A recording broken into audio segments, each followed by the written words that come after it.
Now we are going to section E 31. State the principle of working of PN junction diode as a rectifier.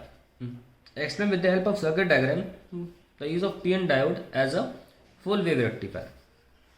Let us see principle क्या है. The principle of PN junction diode is that when in reverse bias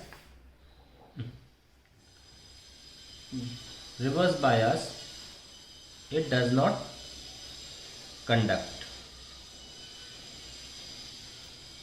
A PN junction diode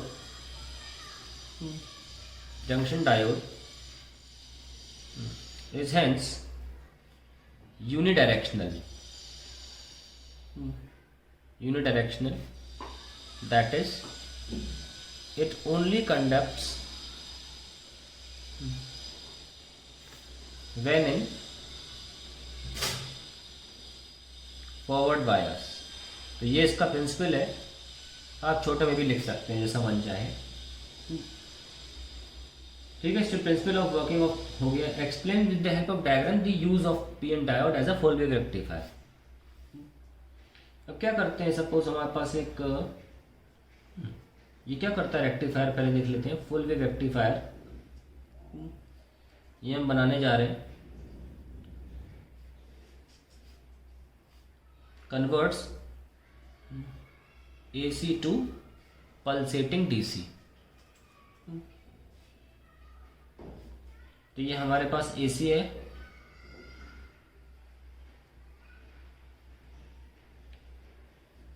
ये हमने एक solenoid बना ली और साथ में एक और सोलेनॉइड कपल कर ली साथ में उसके कि इससे इसमें करंट इंड्यूस होगा.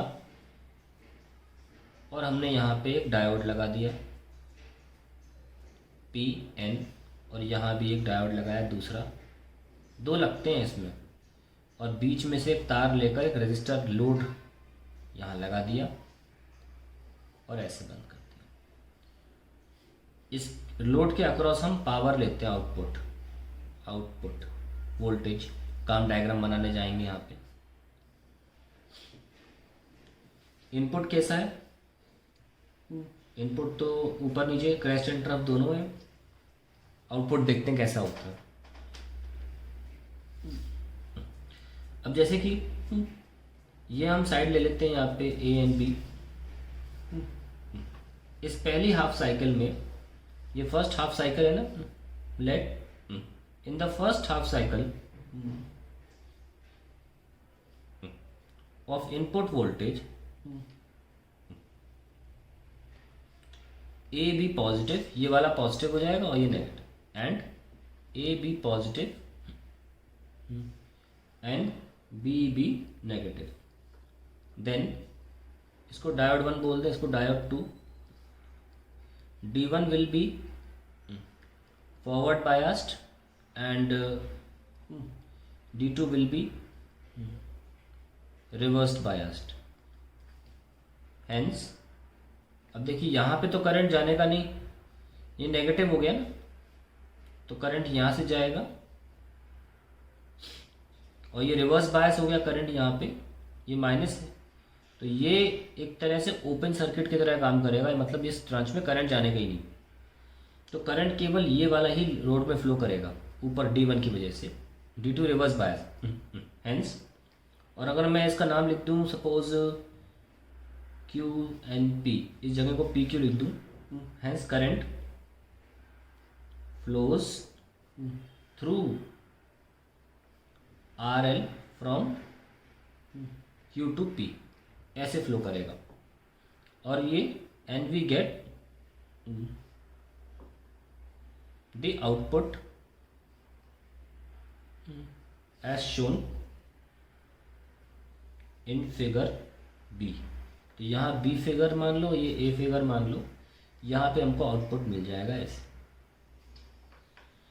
Now in second half cycle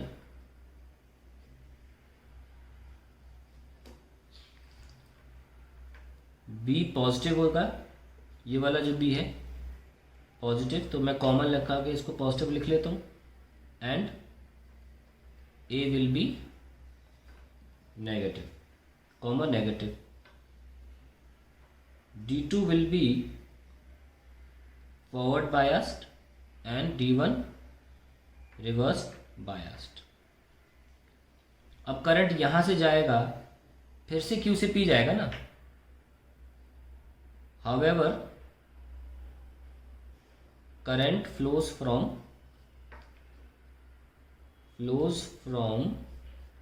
Q to P। तो करंट अभी Q से P फ्लो कर रहा है, इसकी वजह से जो आउटपुट है उसकी डायरेक्शन सेम होनी चाहिए पहले जैसी। ये D1 की वजह से आउटपुट था, क्योंकि अभी left to right, sorry right to left ही करंट फ्लो कर रहा है RL में से। Hence my output should exactly match with the previous output, इसलिए ये ऐसा है।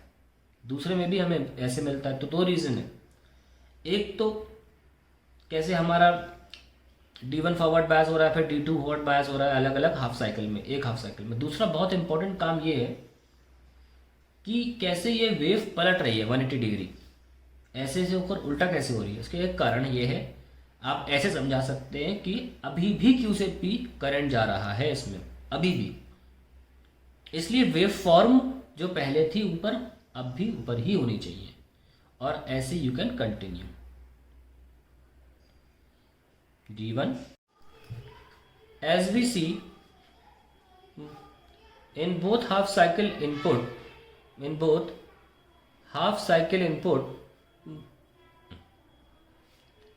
the output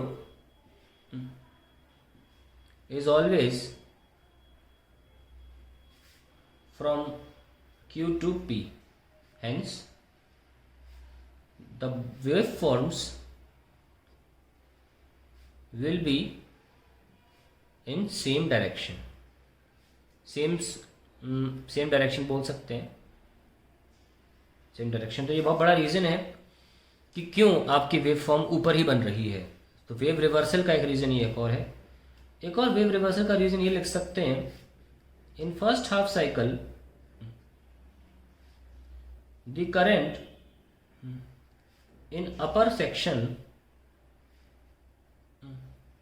section is clockwise.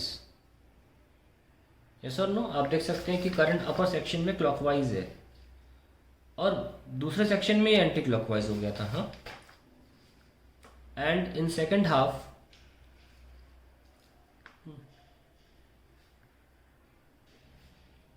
The current reverses in direction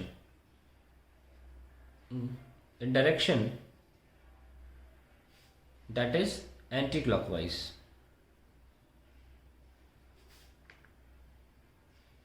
and hence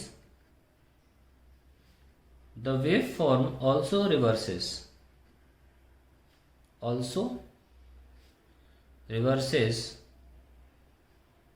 by 180 degree.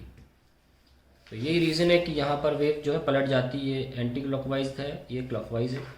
तो हमारा ये डायोड का काम तो हो गया, फुल वेव रेक्टिफायर भी क्लियर हो गया।